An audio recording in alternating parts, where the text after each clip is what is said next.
Tonight is November 17th, 2024, and it's Sunday night meditation. Oh my God, I've been working all day. I didn't even think of Dharma talk. Hang on a second.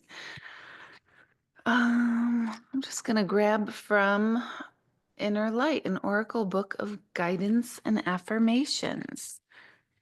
Well, that's funny. I pulled to the same page twice, but it doesn't feel like it resonates. It says question. Well, let's see. No, I can't find it now. It didn't feel right. So, all right, this says heart space. Dwelling on the past serves no purpose. Surrender to the whisper of an ethereal wind that blows and clears away negative feelings connected to the past. The way is now clear for new energies and possibilities to enter.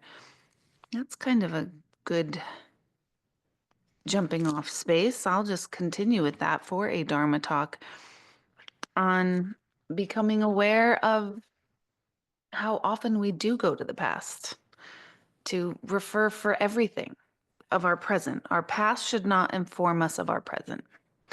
And it does every time. So I like this.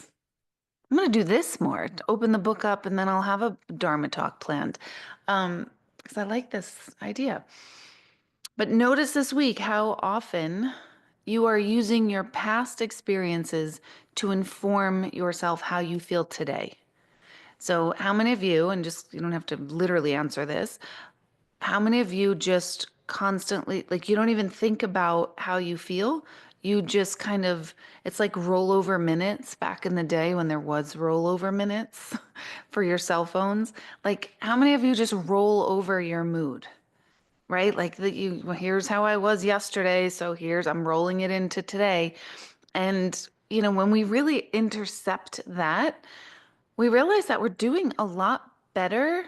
One or two things. We're doing either a lot better than what we rolled over from the previous day, or we're doing a lot worse. But either way, because sometimes we're just like apathetic, like it's Groundhog's Day, right? And it's sort of like I live Groundhog Day, blah, blah, over and over. And I don't question what's going on with me. And because I'm just like in go mode and I don't question. Then if I actually question what's going on with me, I'm like, oh shit, I'm tired. Or, oh shit, I'm doing great. Whatever it is. So this week, notice what you are using to inform your present, and then upgrade it. Come to presence. Come to, well, how am I doing right now? I'm good. I'm okay. Or, ooh, I'm not okay. Then ask, what do I need from here? What's coming up for me? What do I need in this moment? What do I need this day? So that's your spiritual practice for the week. And on that note, let's get ourselves in our meditation position. Before you turn off your cameras, just give me a sorry, show of hands. I've been taking a meditation mastery class that I love, and in it, the instructor is starting us off with a new breath work that I've never brought to any of you in here. How many of you with a show of hands are up for maybe a 3 minute? He has us doing it 5 and then moving up to like 10 minutes of this. How many of you are open to a different type of breath work for tonight? Awesome. Okay, perfect. We're gonna do it. I love it. Um, It totally infuses the energy. It just makes it, I won't even talk about it. Let me just set the timer so I don't do it too long. Um, there's no, what's the word?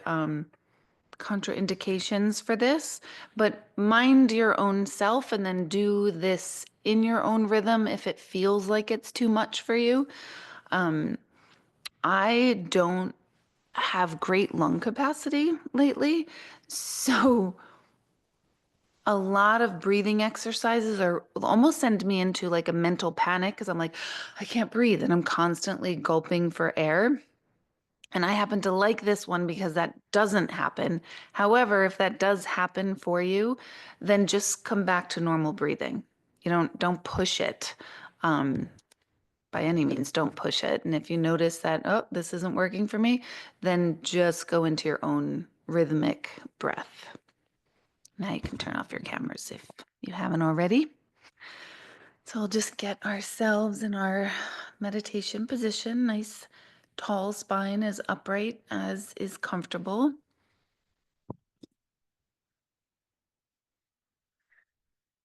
And just first allow yourself to land in your space just as you are. And take just a normal deep breath and feel what that breath feels like.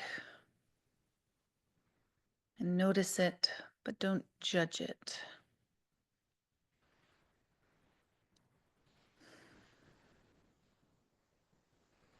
And let your shoulders fall away from your ears. Relax your abdomen.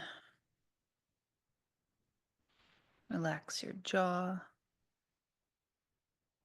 your cheeks.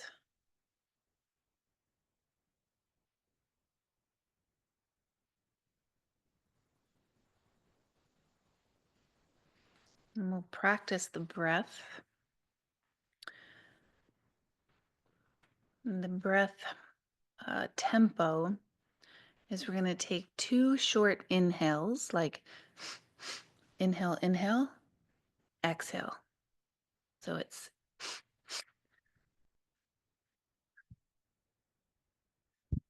inhale, inhale, exhale, inhale, inhale, exhale, inhale, inhale, exhale. That's the rhythm. I'm going to start a timer. I'm going to walk us through it. And it helps activate the energies in our body. We can start. Inhale, inhale, exhale. Inhale, inhale, exhale. Inhale, inhale, exhale. Inhale, inhale, exhale. Inhale, inhale, exhale. Inhale, inhale, exhale. Inhale, inhale, exhale.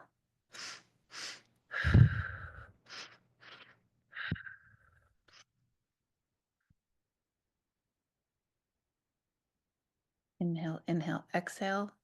Inhale, inhale, exhale. Inhale, inhale, exhale. Keep the rhythm going.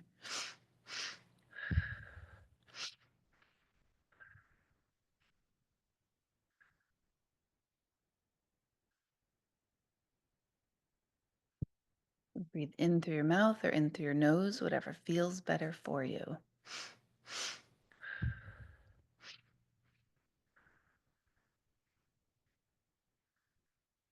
Inhale, inhale, exhale.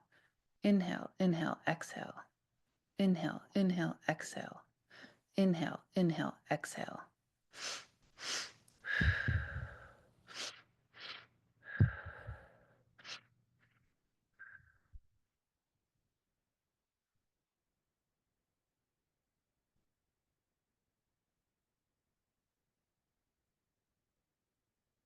Keep going. Inhale, inhale, exhale. Inhale, inhale, exhale. Inhale, inhale, exhale. Inhale, inhale, exhale.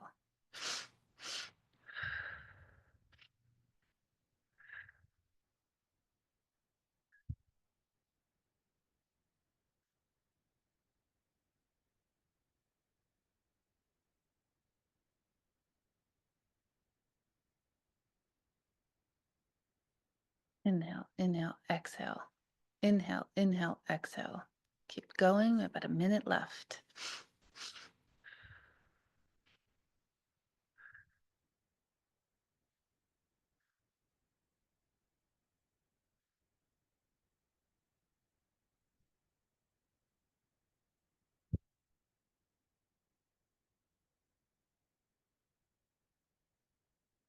Inhale, inhale, exhale. 30 seconds.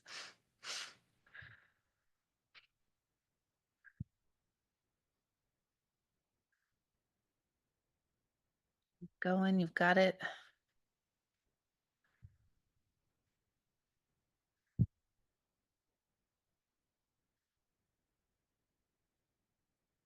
Ten seconds.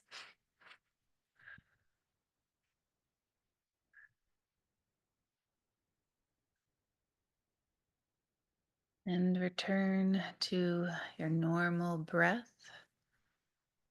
And then just let yourself feel your body. Just notice and observe.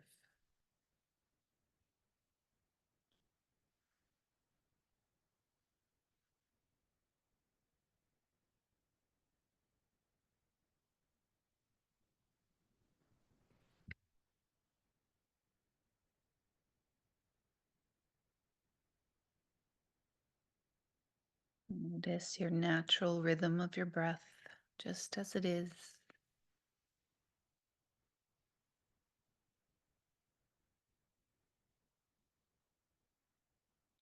Let your hands fall heavy in your lap or to your side.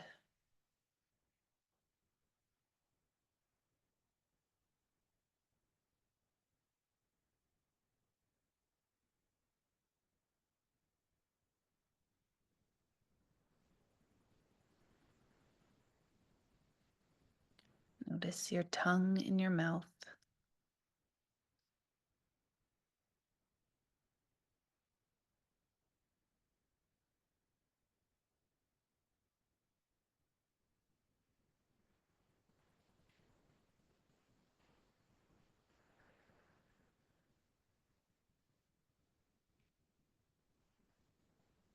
Let your body sink into your seat, allowing yourself to feel completely supported just as you are where you are.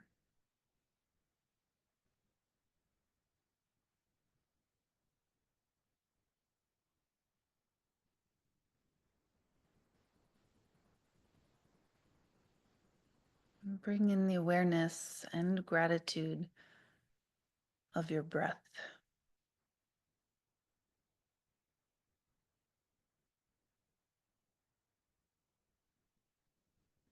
Become aware of the miracle of breathing and how it is quite literally the connection between life and death.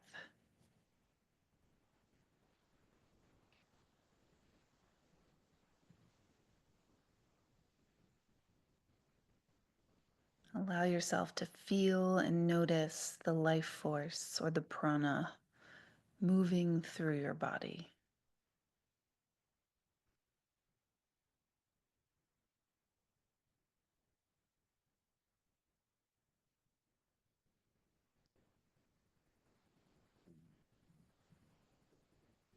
And then imagine as you're breathing, imagine that you can breathe in through the bottom of your right foot.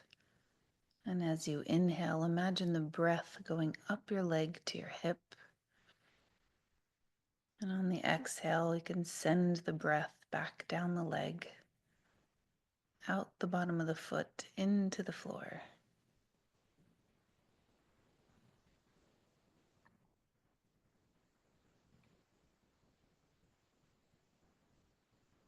And on the next inhale, imagine you're breathing in through the bottom of your right foot. Pull the breath all the way up to the base of your spine.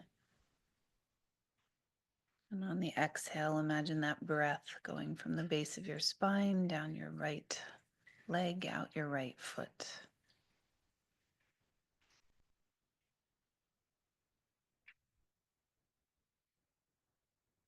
On the next inhale, breathe in through the right foot, up the leg to the base of the spine, and go all the way up the spine to the third eye in the center of your brain.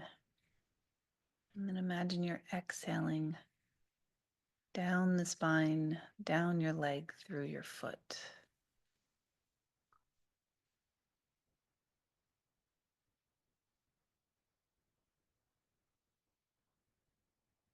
Imagine as you inhale up through the foot, through the right leg, up the spine, all the way to the third eye. imagine a light turns on.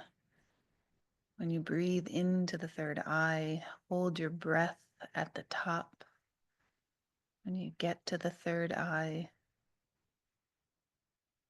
and then exhale and let the breath go down the spine, down the right leg, back down through your foot into the floor.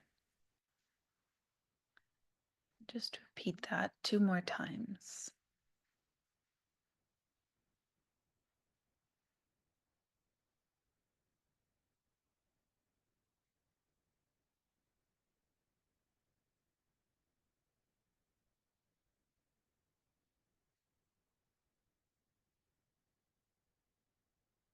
Then shift your breath over to the left side and imagine on your next inhale, you're breathing in through the bottom of your feet and pull that up to your hip.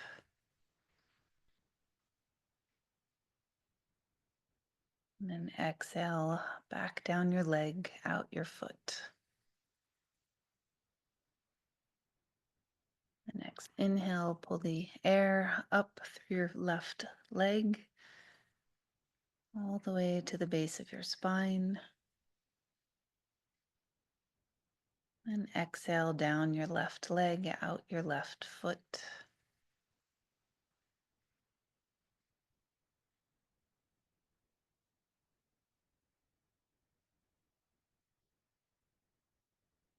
Next inhale, pull the breath up your left leg through the base of your spine and all the way up into your third eye. Holding at the top, and then exhale out the spine, down the left leg, out the left foot.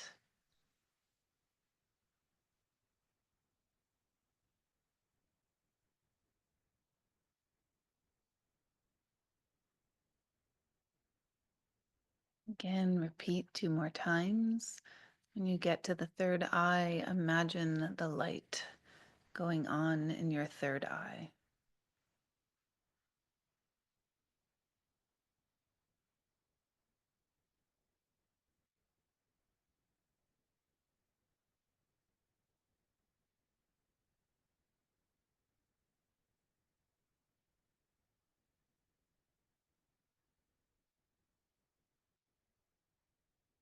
And imagine yourself breathing up through both feet, both legs. Pull the breath all the way up to the base of the spine. Hold at the base of your spine. And then exhale out both legs.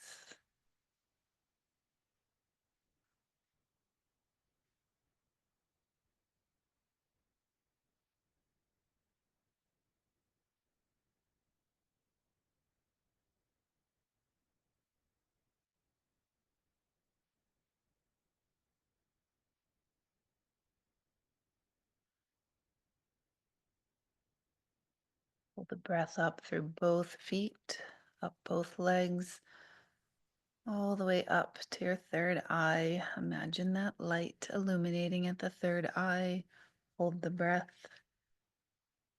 And then exhale down the spine, down through both legs, out both feet.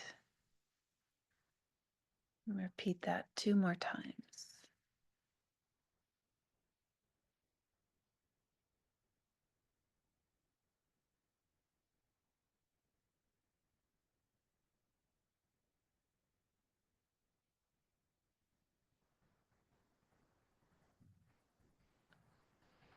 On your next breath, pull up through both legs. And then imagine as you bring the breath up the vertebra, imagine space is being made between each disc in your spine. And slowly pull the breath up your spine.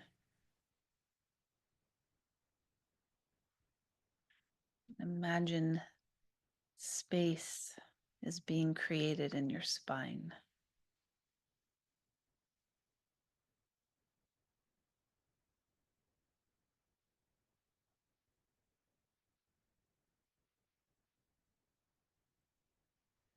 As you exhale, imagine Anything that does not serve your spine is released at the bottom of your feet.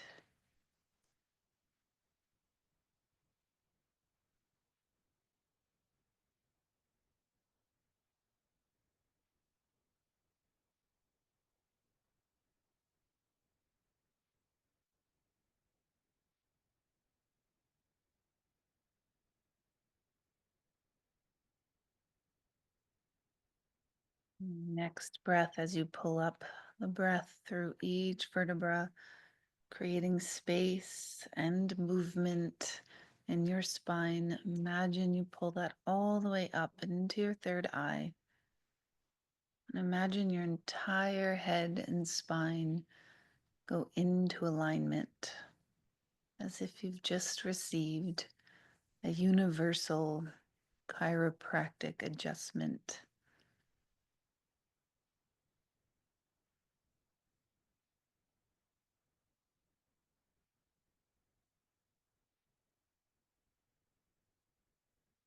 And then let that breath go down the spine, down both legs into the floor.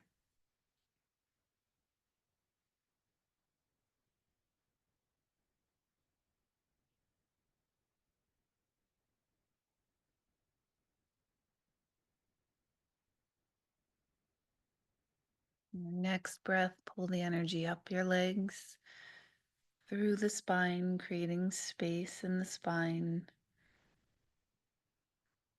space in the neck. Bring all of your attention all the way up to your third eye. And hold your focus here. Let your breath return to normal. Just keep your focus on your third eye, located right behind the forehead in the center of your brain. And just begin to imagine that in this space in your brain, not only is the light of your third eye turned on, imagine it begins to spin and swirl and open.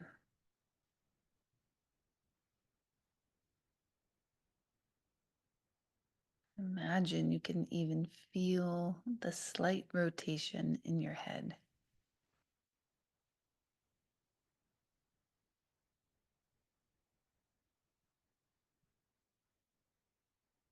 Imagine that the light that's spinning in your head is broadcasting and beaming out of your forehead. Even imagine or feel the sensation of your forehead as the light of your third eye is broadcast outward.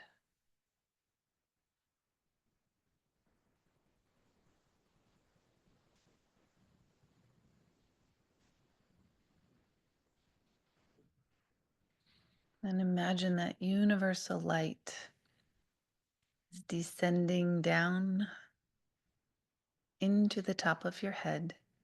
And imagine it connecting or feeding right into or plugging right into your third eye light. And imagine the illumination of your third eye.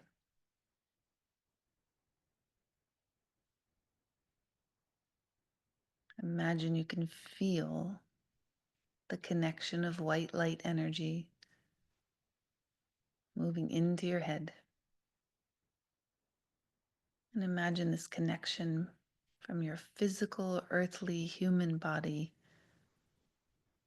being connected to the spiritual realm of the universe.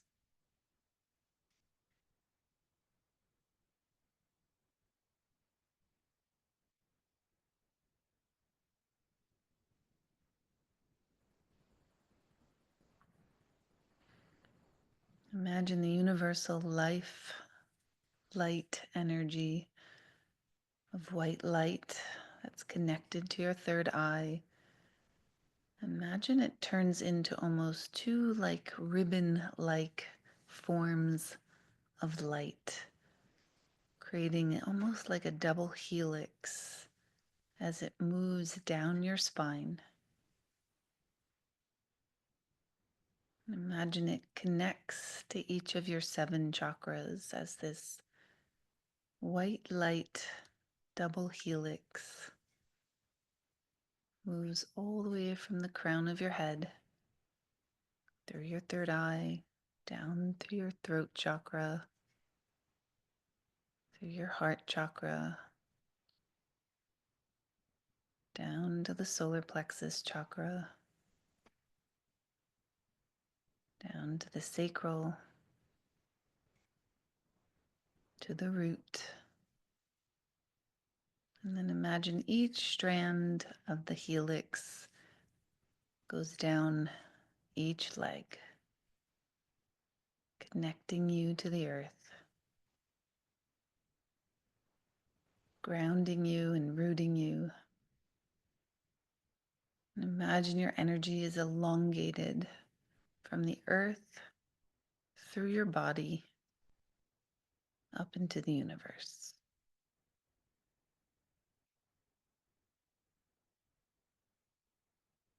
Begin to notice your body is vibrating with energy.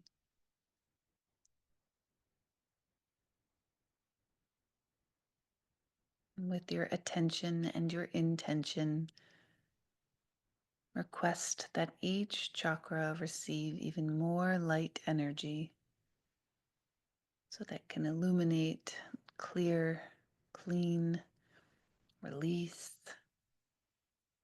anything that no longer serves the body. And it makes space for newness. And we're going to leave the space in our chakras. I don't need to fill the space, but instead create space in each chakra.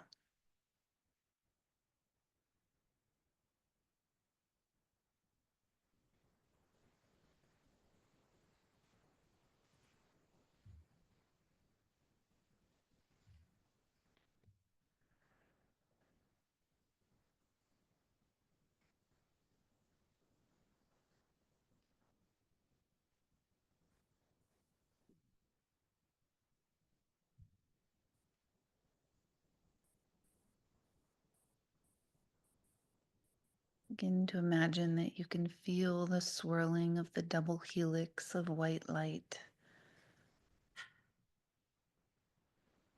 from your toes all the way to the top of your head. And begin to imagine that the more you focus on the energy centers, the less dense and the less physical you become. And place your attention and focus to your energy self. And just imagine that your skin, your bones, your muscles, your organs, it just starts to become almost translucent. And the most obvious part of you is your energy self.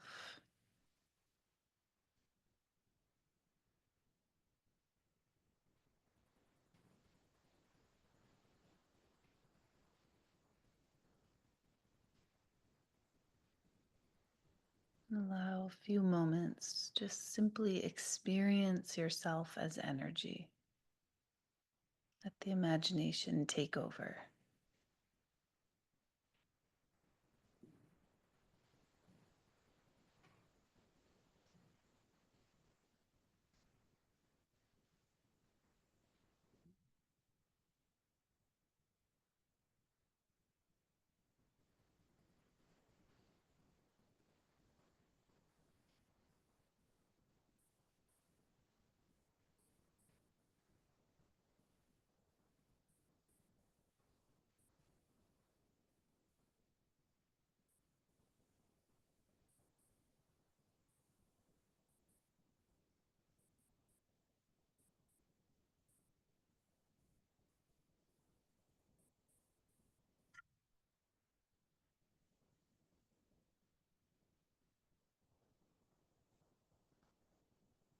Imagine your energy self can be extraordinarily powerful and extraordinarily humble at the same time.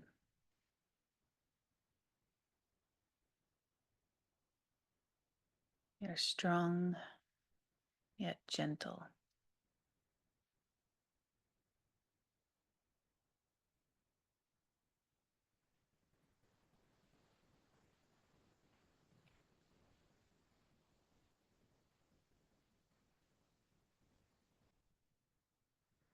Release the idea of efforting.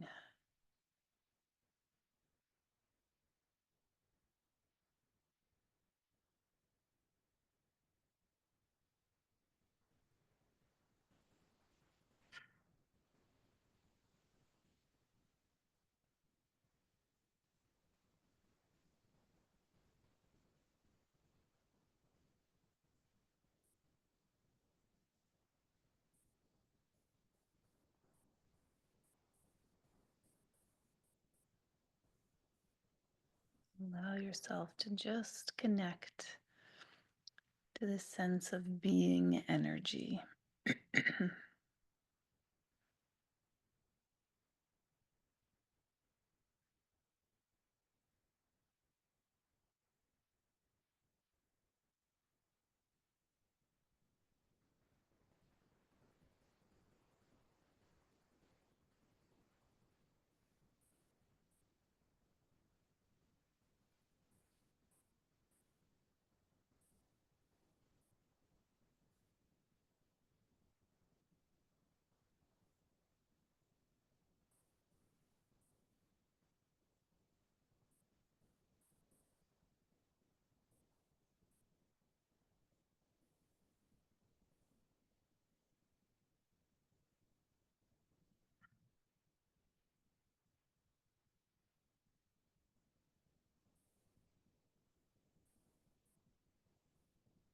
Begin to imagine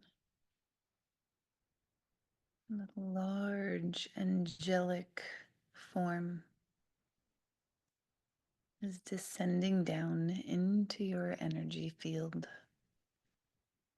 making their presence known to you.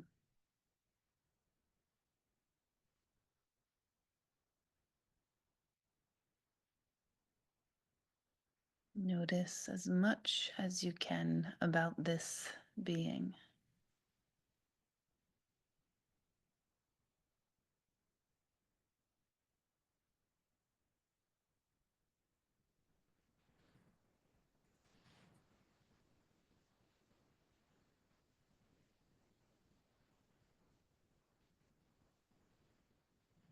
You can openly ask this angelic figure why he or she is making its presence known, or you can intuit, feel that answer.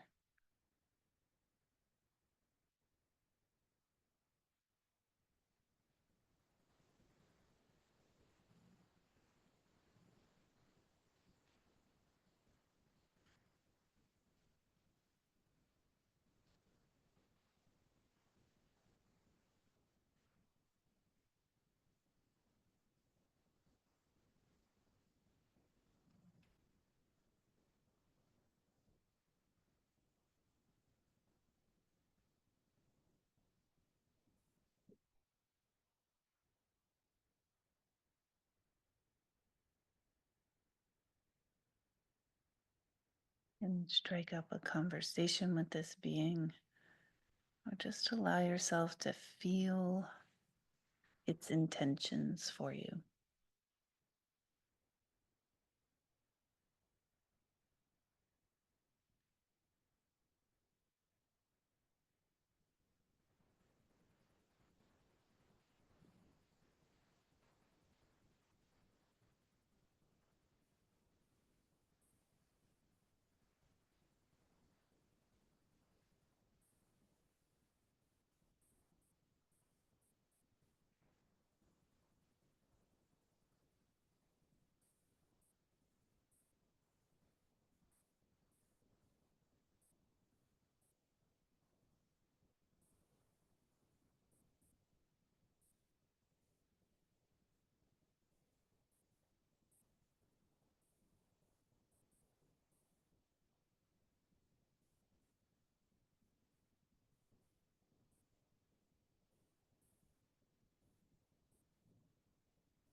Imagine this angelic energy presents to you a feather. And just imagine, notice the qualities of the feather, if it's large or small, if it has color or not. It can be tiny feather or super large. And imagine they hand this to you as a simple reminder that their presence is with you.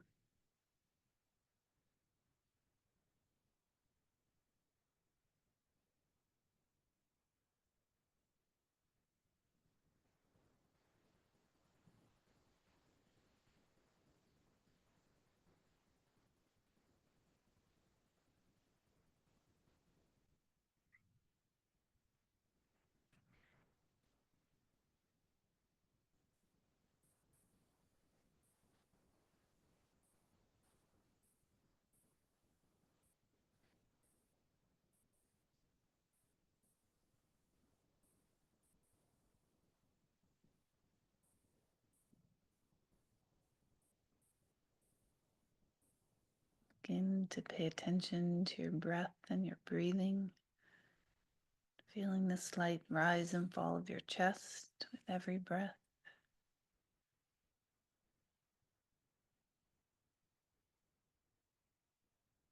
Allow your awareness of your chakras to remain,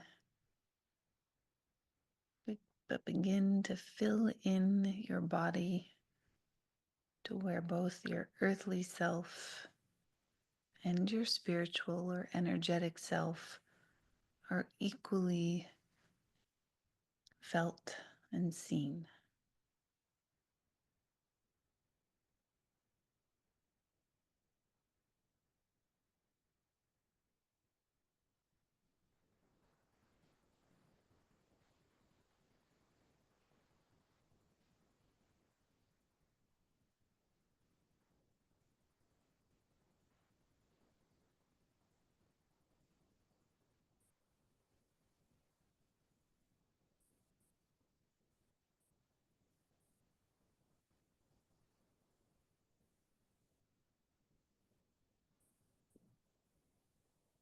Become aware of your arms and your hands, your torso and your back, your hips and your legs. Become aware of yourself in your seat and hold the imagery of your chakras and the angelic being all at once.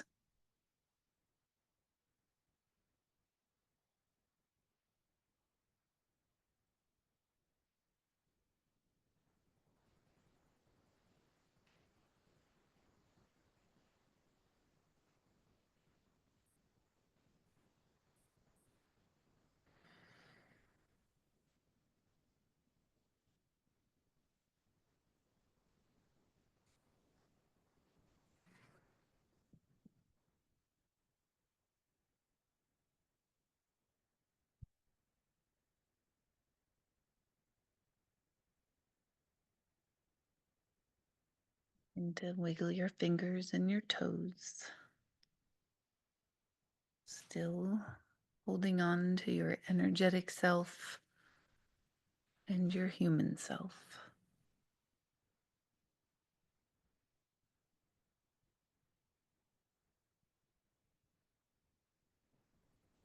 And gently blink your eyes open halfway and feel your human self,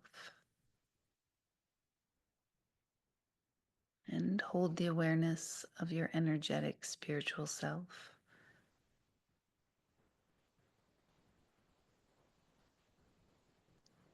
And then go ahead and close your eyes and hold the vision of both selves.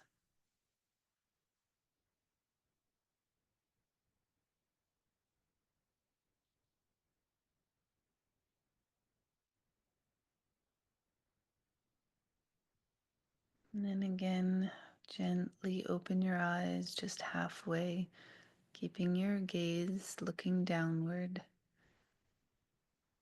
Become aware of that spiritual, energetic self in your physical self in this moment.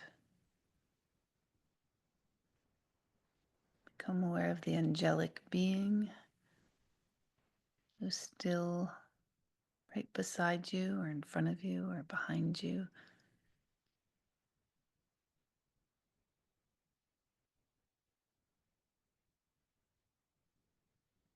And when you feel ready, you can close your eyes again. You can decide if you want to fully return to physical awareness the next time we open our eyes, or if you want to hold the vision of both.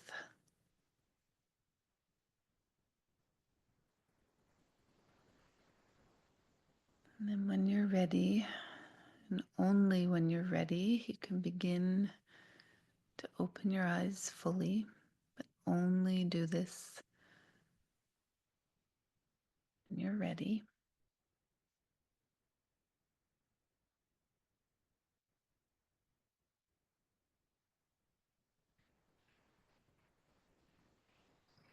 Become aware of the decision you made to stay aware of either both selves or one or the other.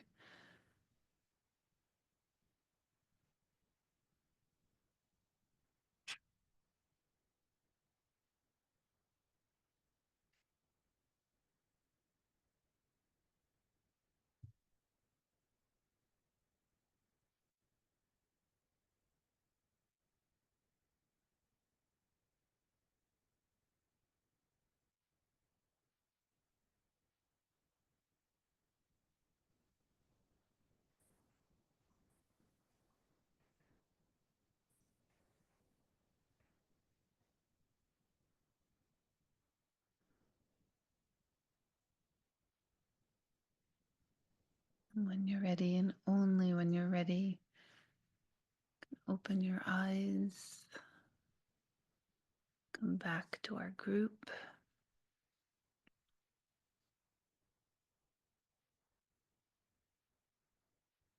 And turn on your cameras.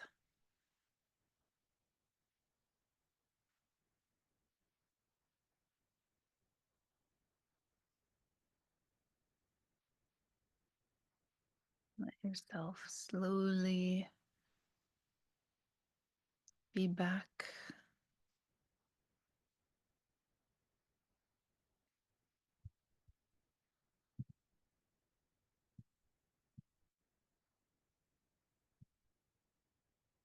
Remember, you can log off at any point. If you're in a nice, quiet space in yourself and that's all you need tonight, you can log off at any point.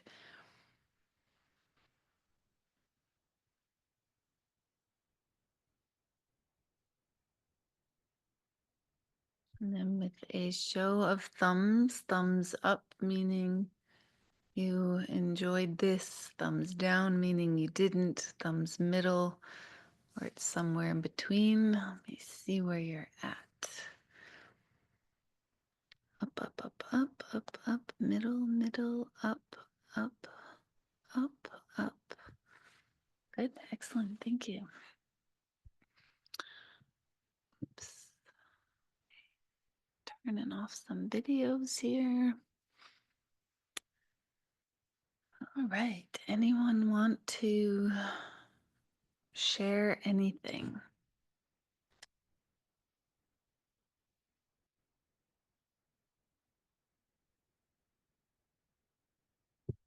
How many of you feel really relaxed? Good. I know it's almost a shame to talk, right? Hey, Deborah, it's Sheila. Where are you? Where are you? I'm here. There you are. Okay. How are you? When we're doing the inhalation and visualization, I run out of breath before my images get there. Mm-hmm. So I'm not sure because I'm trying to image everything and I can't inhale anymore. Totally. And that's so distracting, because then you're gasping. So over time, you'll time it right, as far as how fast you imagine that to go. Like it doesn't have to be exact. I mean, our brain wants it to be exact, but it doesn't have to be. So again, it's just the imagination. So when you're finding yourself like I'm running out of air, you can just be like, okay, I'm my third eye.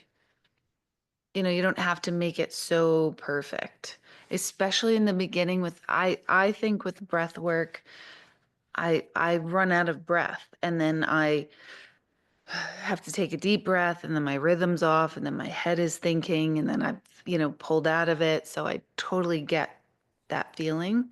So it's truly a practice of like timing for yourself. It doesn't have to be like um equal or even though the brain wants it to be. Does that make sense? Does that help? Yeah.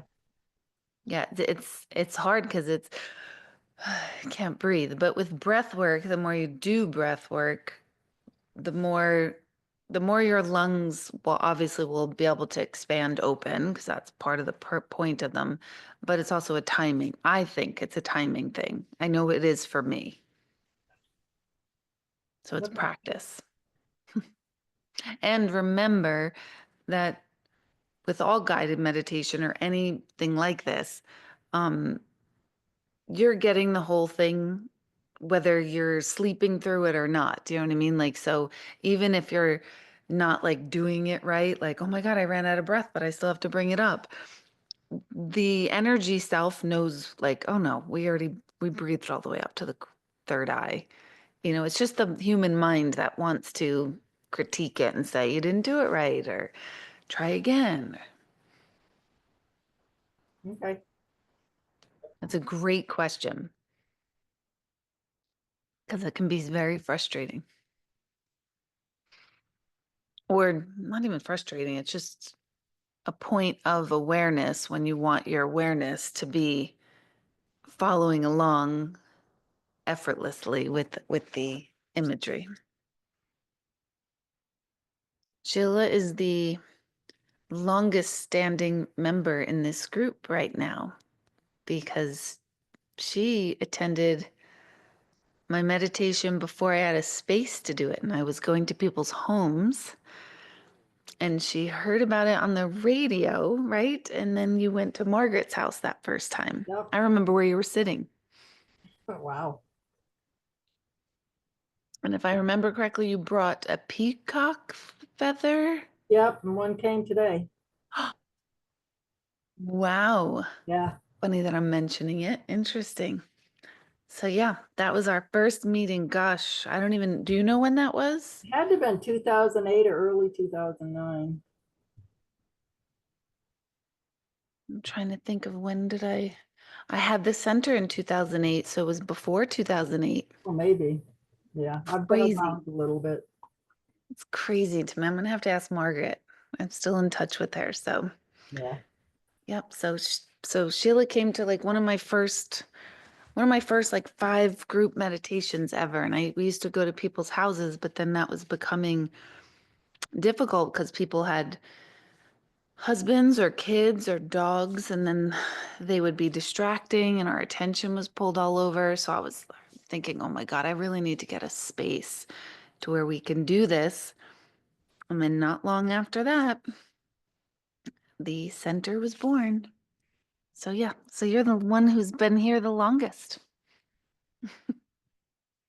You just can't get rid of me. I'm so glad. All right. Anyone else want to share comments? I am curious. Yeah, Joan and then Vicky or Vicky, well, either one. And I'm also curious what everyone thought of the inhale, exhale. So, Vicky, you want to start? Well, I had a question. During the inhale, inhale, exhale, I just kept yawning. And then the brain was like, am I doing this wrong? And I mean, I know how to inhale and exhale, so I knew I wasn't doing it wrong. But I was like, oh, and I could not stop yawning. I know I'm not a good sleeper, but I was just like, I gotta ask her, like, what's the yawning about? Is that common, or, Yes, do I need to go get checked out? you do not. Um, Yawning during breath work is a common thing because some of it's again kind of like timing. Um, I have to remember sometimes we yawn when we don't unconsciously when we don't want to do something, or I don't think this is the case for you in this meditation, maybe it is, but sometimes we yawn um like in conversation or when we're talking or someone's talking to us because unconsciously we don't want to hear what's being said. Right. And so when we yawn, it distracts our brain. So sometimes there's that. Um, and then sometimes it is like we are bringing oxygen to the brain. So it will create some kind of response. Maybe it'll always be that way for you, probably not, but it's just showing that your brain is waking up. Let's simplify it Okay. and put it that way. It was just interesting because yesterday, I forgot the name, but I've done that breath work before and I've never liked it. And when you started saying it, I'm like, but I really enjoyed it yesterday, Oh, and it, good. it was fine. But I've done it at yoga classes before and I just always been like, oh, I hate that one. But I enjoyed it. I was fine. And then this one, I was like, oh, this is easy. Because I was like, oh, let's hope it's a good one. And then I'm just yawning and I'm like, stop it, so I'm in my head and I was worried about the meditation, but of course that was really excellent. I think everybody, I mean, I don't know, but I just feel that everybody was really calm. It was just a really gentle, loving, warm. I just felt totally embraced, I guess is a good word for it tonight. So thank you. I really appreciate that. That's nice. I love that word, embraced. Yeah, it was. I mean, I didn't, I guess that's all I could feel is like someone was embracing me or holding me tight. So it felt really nice. So thank Oh, that's incredible. Absolutely incredible. Good feeling. Joan, you were unmuted. Jay, you wanted to say something too after Joan? Go ahead, Joan. I really loved it. I did. I really, really, truly did. And I could feel I could feel the coolness on both sides of my bodies as I was pulling it through. Mm. And then when we went back I was a step behind you though, because I was trying to keep up with you, but it was too fast for me. So I just sort of kicked it back a little bit and just went at my own pace. But I I saw the light, but I also had a shadow, which I thought was kind of freaky. It kind of stepped in on my right side. And the feather that was given to me was actually a feather that I found a month ago. And I didn't touch it because I didn't know this, but it's illegal to pick up a bird feather. I don't know why, but it was a turkey feather. Wow. Wait, hold on. Hold the phone. It's illegal to pick up a feather? Yeah, I looked it up because this was this huge feather. And I don't know why. Something told me not to touch it. So I took a picture of it to figure out what it was. And it says it's illegal to pick up a feather. I don't know. I didn't read it all, so I can't It give you it verbatim what it said. depends on what type of feather. Raptor That feathers could be it. absolutely illegal. Different states have different laws on turkey feathers. Most states have laws on migratory birds that you can't do because they're afraid people are interfering with the migrations. That You pick, I think I remember reading something like that, Sheila. I if do. you have a feather, you can't prove that you picked it up somewhere innocently. You could have killed the bird. So there's a lot of laws protecting birds, especially migratory and raptors. Huh. It Well, had I'm something sitting to here. do with migratory. So yeah. Well, I'm sitting here because I just know I was raised with the mother who made you think that you were going to die if you touched a feather because they're dirty and they have diseases. So I never have ever touched a feather ever to this Never day. either. because I think I'm dying instantly. So, so maybe she was That's arrested funny. and she just never told me. Maybe she sold us a story that it was dirty, but she was in the clinker. In the clink, in the clink. In the clink. It's too funny. So wow, that's a fun fact for tonight. Yeah, yeah. And Vicky, by the way, that alternate breath helps me sleep. Yeah, I used to hate when you said that too, Vicky. I used to hate that too Yeah, because it's a whole again, it's a timing thing with the breath. Yes. And it's like, and then the teacher's explaining it and I'm not caught up or I'm behind or whatever. So I never liked it either until I do it myself, like yeah, in my own timing. But I really liked yesterday we did the swaying breath is another form of yeah. nadi. It's called nadi shodhana, that breath. Not sure. But it's I was another going form to of ask it. that. Yeah. That was awesome with the swaying, the movement. It was, yeah, it was amazing. Because I was saying, now I want to do it. Where before, whenever they'd mention it, I'd be like, oh, we got to do that again. And then yesterday I was like, oh, and then we're doing it. And so I was like, this is cool. So it was definitely moving whatever needed to be moved. So thanks. Good. I love it. I like the swaying piece of it too, but I was like so into it, but then I got in my head and all of a sudden I was just all over the board with it. Yep. It's so funny what the brain does, right? Like that, and Yeah, that's an exercise too all the time of what is our body doing? And our body's so smart and knows what it's doing. And then our brain wants to sell it a story. The brain wants to come in. This is you're an idiot. You look dumb. You're not doing it right, or whatever the brain is saying, and then it interferes. So that alone is a practice with breath work. It truly interfered with me because I know I was in a flow. It was like, and it felt amazing. But then all of a sudden I was just like kind of stuck to the left. It was Interesting. pretty cool though. But I love tonight. Tonight was the bomb. I like it. Liked it. Good. I actually thought of you because I know you like periods of silence, and I was like, "Ooh, this is nice, silent." You know what? When you did your I am affirmations yesterday, the first thing I wrote was, I am enjoying the stillness and the quiet. When you went to that quiet phase where we were all just, I love that. Mm, same, girl, same. Jay, go ahead. Yeah, I have two things. One, when we were clearing each chakra, I coughed like 4 or 5 times when I got to my throat. So I don't think it's a coincidence, but maybe it was. Nope. Shaking no. The second thing is I've been reminded the last, because I just got back into joining the meditations. I've been reminded of something that I've known since I was a kid, that when I close my eyes and really focus kind of behind my eyes, I get these like spinning tiny black dots that are like illuminated in the center of them.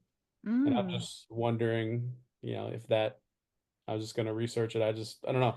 It's just something that I don't know if it's how I concentrate or how I get out of my head or not get out. I don't know, but it's just something I've noticed since I was a kid that, if I close my eyes long enough and just kind of focus, there's this like inch, and it was timing. It happened to time with the swirling double helix, which I didn't quite see the double helix. I saw light, but it was less crisp like that, I guess. But mhm. I don't know. It could be a total like random thing, but I was just wondering if it resonates as something that means anything, but I don't Totally. Yeah, I like how relaxed you are right now too. know. Because I can feel it. Um, so when we close our eyes, like some scientists, well, scientists would say when we close our eyes and we see things, little specks and stuff, it's actually that we're able to see the blood flow moving through our eyes. There is a school of thought that has a very concrete um, explanation for it, and I don't throw that one out. I think that's true. And yogis, the whole thing with chakras in general are that 5, 10,000 years ago when yogis would meditate, when they were really deep into meditation, they were all experiencing seeing lights in different patterns. And then I don't know the specific history. I'm not clear on the history in this moment. I don't know how they got together and talked about this, but when they did, they all saw the same colors and the same patterns, which is the birth of the chakras, um, the philosophy of the chakras. And if you see the chakras, each one is represented with a different symbol. If you ever see the symbols of the chakras or Google that, part of them, a lot of them are like lotus flowers. Uh, they were seeing that the same imagery, but they didn't discuss it beforehand.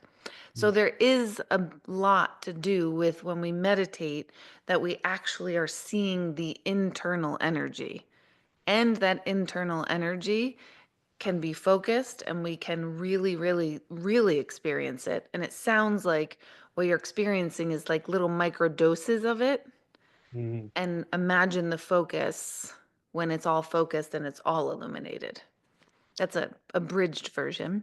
Yeah, I've never thought of it as electricity, but that's why I'm asking again, because it's feeling like, or just Yeah, it sounds less like you are specific seeing the energy. electricity. It's like, yeah, just something there. But I did another yoga, not yoga, meditation class called neuro meditation last year.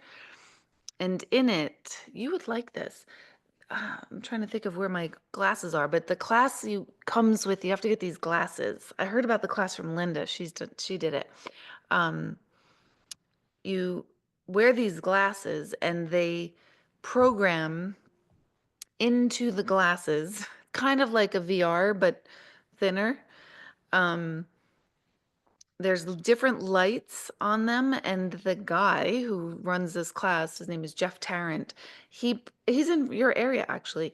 mm, He programs the meditation sound and the lights to work and stimulate your brain in a certain way so that you bring out um, different experiences, different mm, visions, different depending on what type of meditation is, it stimulates different parts of your brain. And what made me think of that is one of his settings, and I can't remember which one it was, I could see time. mm, That's the only way I can explain. Like, I just knew it was time, and I don't even, it was just a knowing. So that also sounds like similar when you said like electricity, because that's what time looked like or felt like to me. So that's his it's called neuro meditation. His name is Jeffrey Tarrant, Tarrant, and he's in Seattle. He's in Oregon or Washington? Were One you of here and you one of didn't tell me? what? Were you here and you didn't tell me? No, I did it on Zoom. Are you kidding me? I'd visit you in a minute. I'd stay with you. I'd be like, clean out the guest room, Jay. Perfect. Perfect. Sheila's the oldest, longest standing member of meditation, but Jay is my longest standing friend. We've known each other since second grade, for anyone who doesn't know. Yes. Always have to share that, right, Jay? Yes. Jay's always like, are you going to mention that we're always the longest friends every time? Anytime we go somewhere, I always introduce him as he's my longest standing friend. Jay, I get it. I have a friend like that, and she's been doing it to me for over 50 years. Uh, Get used to I it. secretly love it. I know, I do too. I love it. Oh, it's hysterical. So does that answer all your questions, Jay? Yeah. Thank you. Perfect. And yeah, the coughing during the throat chakra is not a coincidence. That is important for everyone because sometimes when we're doing chakra work, sometimes you'll notice yourself swallowing hard, sometimes coughing, sometimes there's annoying tickle. These things are not coincidence, especially with the throat chakra. I mean, things are happening with all of them. Stomach rumbles or makes bloop sounds when we're working on the sacral chakra. but the throat seems to be the most noticeable. All right, who else? Yeah, Ken, go ahead.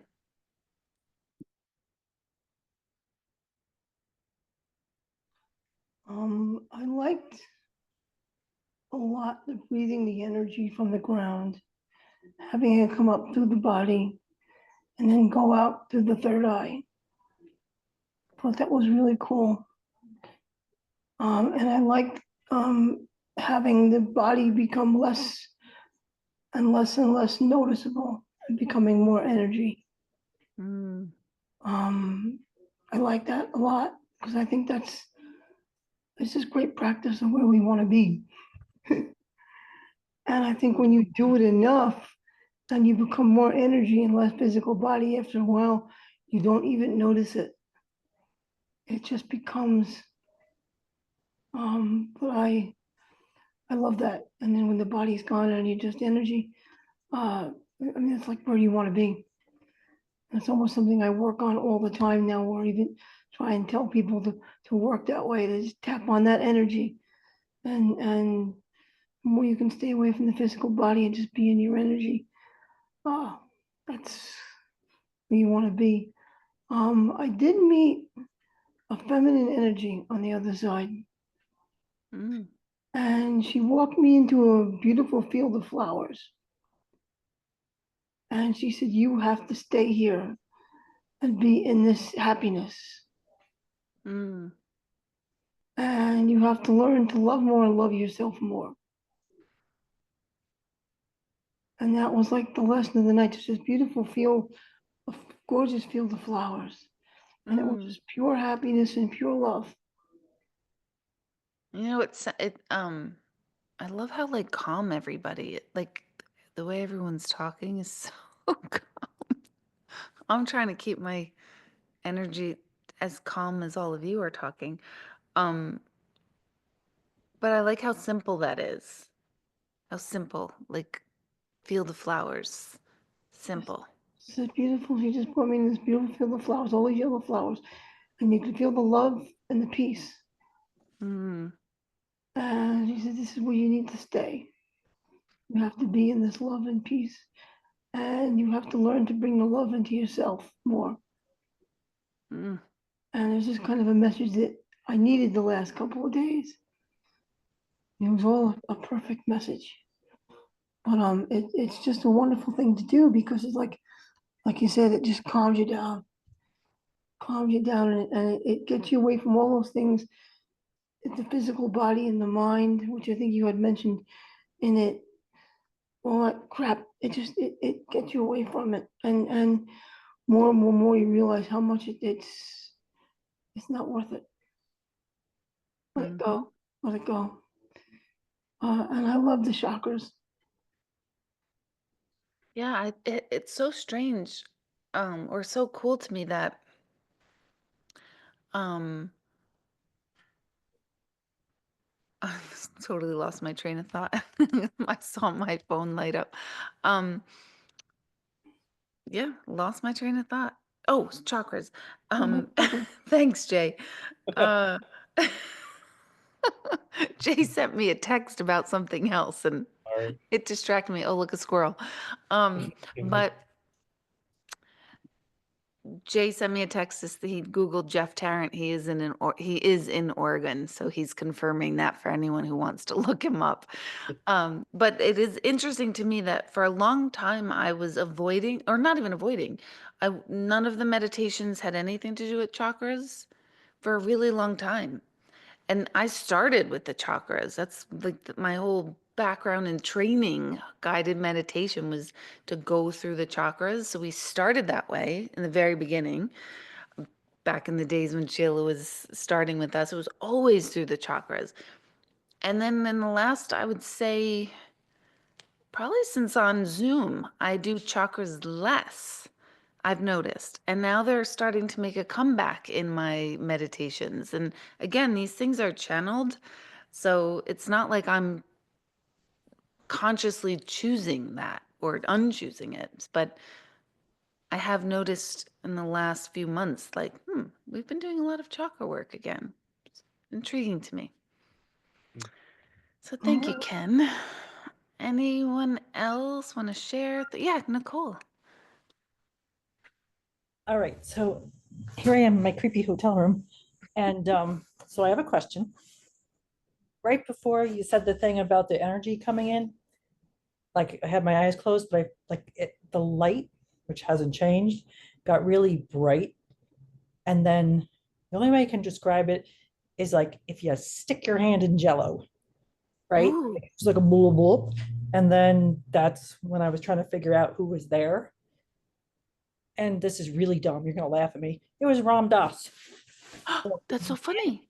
being his like hilarious self because I was trying to be all serious and he was like, lighten up, dummy. Like just like, he did his whole be here now bit like and about travel. He was like, what are you worried? Like he was just telling me to like calm down and just enjoy what I'm doing in the moment, like as I'm moving across the country here.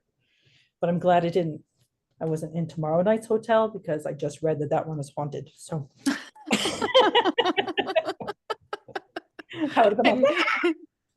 and it might not be Ram Dass, but it's really funny because I had a whole thing with him today.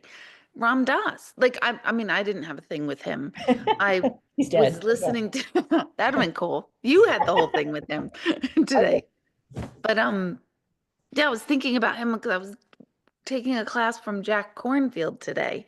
Okay. And he was talking on and on about Ram Dass, and I kept thinking to myself how cool it is that like his actual teacher was Ram Dass. So Yeah. that was my thought. So I had a big long thought about Ram Dass, and then here you are meeting him tonight. Yeah, That's so and he cool. like went bloop and like came on in. So, but is that like a thing? Like, am I like it was okay? It's totally a thing because it's a thing. Like meaning because you had an experience, the Mhm. bloop, Right, that's a thing because you had the experience, right. which is so cool. I love those moments because again, you guys know how often I say, like, even when we don't have an experience in meditation, that's profound and important because when we don't have an experience, we're like, yeah, it was good. And then you have a non-experience to compare when you have an experience. Like, sometimes, how many times have you meditated and you didn't get the bloop sense? So now tonight, like, I don't know what that was, but that was something. Because how do we know it was something? Because it was something. So like the time I saw time, like that was Right. significant because that doesn't happen to me. So pay attention, all of us, to those things that were like, did I make that up? And it's like, you didn't, because you wouldn't. You Right. wouldn't make blob up. You might. I'm just kidding. That's so cool. So anyone else? Let's see. Thanks, Laura. Could I share that? Or Laura, do you want to share that? If you don't want to, you don't have to. It's fine. It's just Jay is next to Ken on my screen.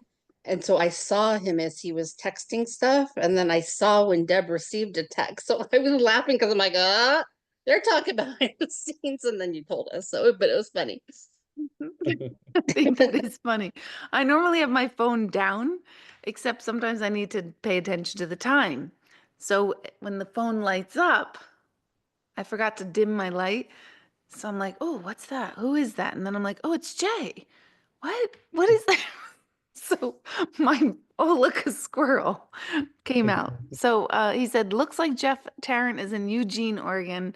May have to read his books. That's what Jay's text was, just in case anyone knows. Yeah, Jen, go ahead. So I looked up that guy too, just to see like where he was. And when you look on his site, there's a feather, which is wild because we've been talking about feathers so much tonight. Isn't that crazy? That Right? is crazy because I thought it was crazy Earlier that I today, even Billy was mentioned. playing with a feather too. Like he was playing with this feather and he came running into the kitchen pretending to sneeze because this little white feather that he found from the pillow. I'm like, what's with the feathers tonight? And then I looked it up and there's a freaking feather. So Wow, yeah, that's wild. it is wild. And thank you for telling us that, because also when I was like the angel handed a feather, I was like, no way, because I have feather phobia based on a feather will make you die. That's So- hilarious. So I was, as usual, like out, like don't remember a damn thing until the feather, until you were like, I could hear you the whole time, but I was not with you until the feather thing. And from that point on, I remembered things, which was kind of interesting too for me, because I was asleep-ish, I don't know. But so the feather. Yeah, so Wow. something significant with the feather, I guess, for me tonight. So. Totally, because at one point I had a thought of like, not that I recall Emma ever saying anything about a feather, but I was like, oh, I wonder if the feather is an Emma thing, because I was surprised. Normally, if I say like, hey, you meet a loved one or an angel or whatever, and they have a gift for you, I normally don't say what it is. I usually leave it open-ended and say to everyone, and they're handing you something, notice what it is. So when I said it's a feather, the fact that it was a feather, I was like, what? And I was holding a feather. And the fact that I said to everyone, here's what it is, those two things like got me of like, wow, I know what this isn't me, because I wouldn't have done those two things. So interesting. Right. But I did have a thought like, I wonder if this is an Emma thing. So cool. Very cool. Very, very cool. I keep forgetting to name our meditations for the portal for those of you who go back in. It's because I like to name them so you have them categorized. And some of them I'm forgetting to name. And then if I don't download it right away, I'm like, I don't even remember what the meditation is. So I've been labeling your meditations, I don't remember, or I don't have a good name for this one if you look in your portals. So tonight I have to remember feather to come up with a name, unless somebody's got a name for me. Blobby feathers. Don't touch the feather, you'll die. That's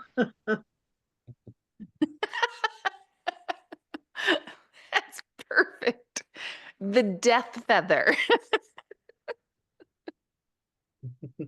I promise I won't name it the death.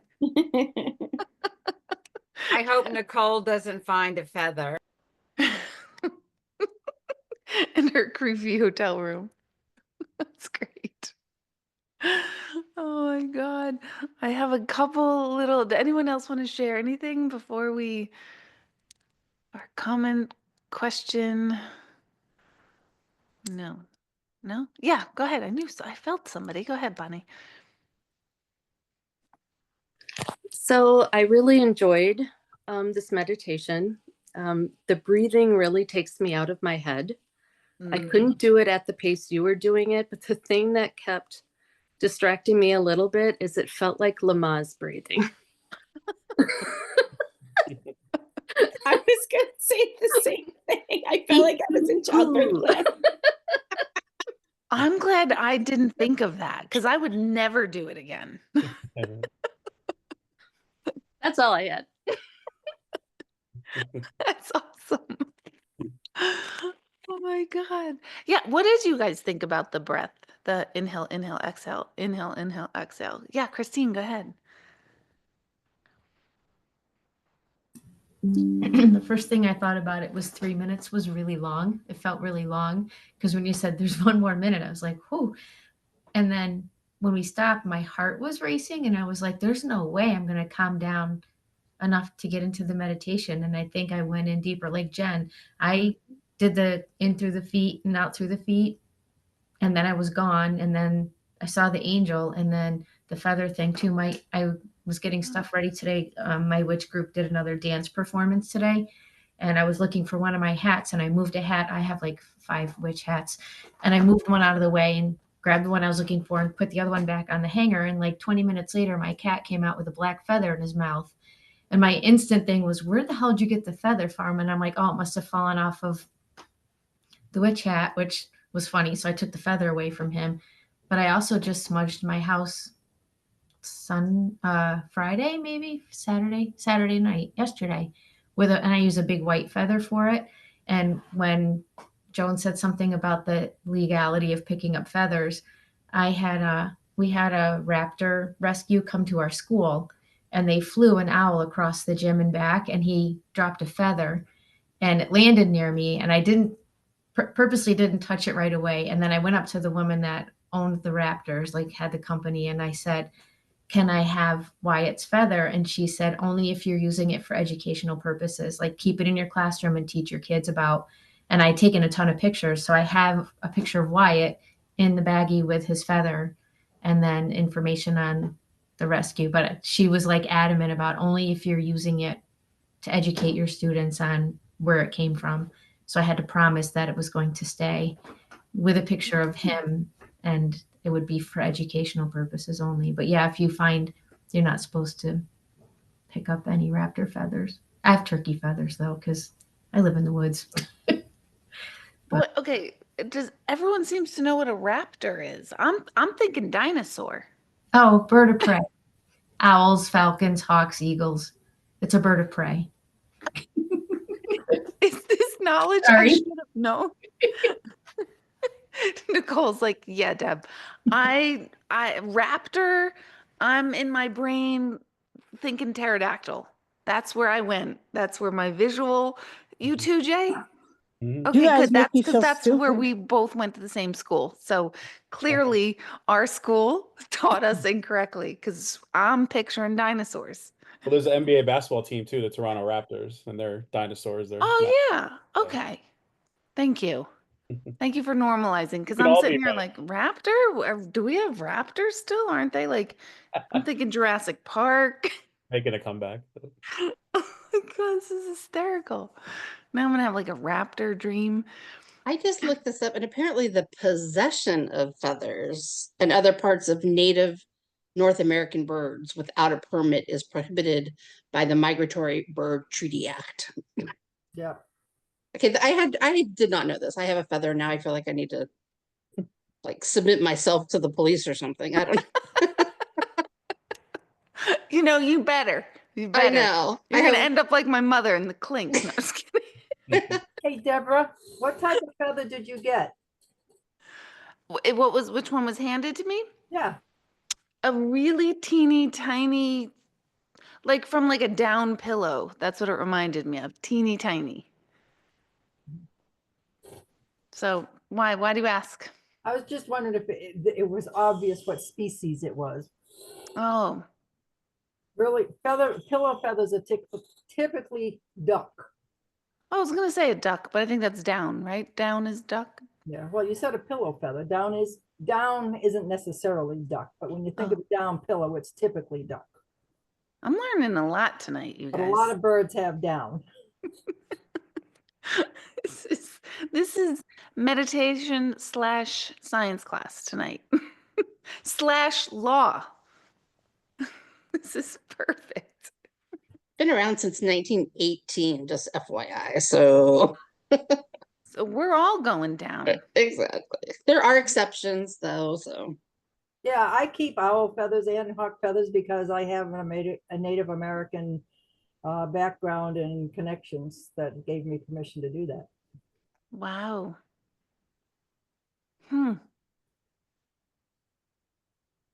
Sheila gave me the fur from her buffalo that she had on a property because she had a reservation.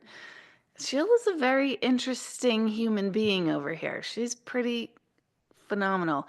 But yeah, I still have the sacred buffalo fur. Pretty amazing. I like the breathing, and I didn't think it was like childbirth. I felt it was for me, because only half my diaphragm works. So it felt like exercise. It was a very good exercise. But I had to, speaking of not being, when you were talking about breathing, or, you know, that's life, whatever. So I was on a vent for a really long time and they had to wean me off of it. It's the hardest thing I've ever had to do in my life. It was awful. It was worse than like your worst dream of gym camp, of going to PE. But they would, you know, take me off for an hour and they'd monitor me. And I would call and say, you need to give it back. I'm like, no, you're doing fine. So finally, to be able to leave, I had to be off it for 24 hours and they put you in ICU. And I did it. And I did it in the whole weaning in 2 weeks. And they said that was the fastest anyone's ever done it. But Wow. it's brutal. It is brutal. But so I've done a lot of the breath work that you've done where we hold it. You take the extra sips and then make the exhale longer than the inhale. But I've never done the quick release. And that felt really good to me. It felt like a very, very good exercise. So that's all I took it as. I've never done that. I just had to learn how to be able to breathe again. It's very, very, very hard. Don't wish it on anybody. It's brutal. Yeah, even as you were talking, I like feel like I'm like, I can't breathe. I can't breathe. Just hearing it. Wow. Yeah, I like the inhale, inhale, exhale, inhale. I love it. And it is a long time. We start at 5 minutes and we move up in increments and he does the countdown. And I'm always like, oh my God, how much longer are we gonna do it? And then my brain, like you were saying, it distracts the brain. So then, you know, I stop thinking of the time, but just an interesting thing. And I normally don't like certain kinds of breath practices, like hold at the top for a long time. I hate those.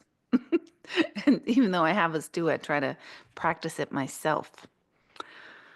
So let me. How long, Deb, are you holding it now? How long are you? I have just been normal, like normal meditation. When you do that exercise, you said he's been pushing the time. Oh, we're up to 10 minutes. How much? 10 minutes. Holy shit. Yeah, but it feels really invigorating and I don't know why. That's how I felt. My skin was actually tingling after when you went back to breathing. That's my favorite part that I'm finding is that when we're done with it and we sit and feel, I can feel they're called nadis, but all the channels of energy like moving through my body and I get really still to like visualize all these like rivers of energy in my body because I could feel movement. And no other breath practice that I've done has ever done that for me. So I'm loving it. I, who never feel, felt my head buzz. Oh my God, Sheila, who never feels. That's right. Wow. See, I would highly recommend continuing this during the week, even if it's just for a minute. You know, I think I personally really resonate and love it. And I've been doing it for a few weeks with him now. And I'm like, oh, I got to bring this to the group. And then I keep forgetting to ask you, like, are you guys open to it? And then it hasn't felt right. So I'm glad tonight. I wanted to do it yesterday at the yoga class, but then I was like, all right, no, because I had too many other things going on. So you're my debut. So I'm glad it was received well. Couple of little things tomorrow night. We have grief transformation group, and for those of you who are new members, it's obviously a group about grief, but it's not necessarily grief pertaining to the death of a loved one. So it's any form of grief over a former self, grief over regret, grief over the loss of a job, or, you know, grief in the big sense. I mean, a lot of people show up because they're grieving the loss of a loved one or the death of a loved one, but it's not just isolated to that. So that's tomorrow night on Zoom. And I had Deb, what another. time is that at? That's at 8 p.m. I'm pretty sure. Pretty sure it's 8 p.m. Eastern. Somebody asked yesterday, yes, 8 p.m. Eastern. Someone asked me yesterday in person what time was meditation, and I said, oh, it's 8 p.m. Eastern. Because I realized that all the time I have to put out the times of my events, because it's not just New York, it's all every country, right? Didn't I say that? Was it during the somatic yoga? Yeah, okay. So I laughed to myself. It's Eastern. And tomorrow morning I have a session available at 8:30 Eastern.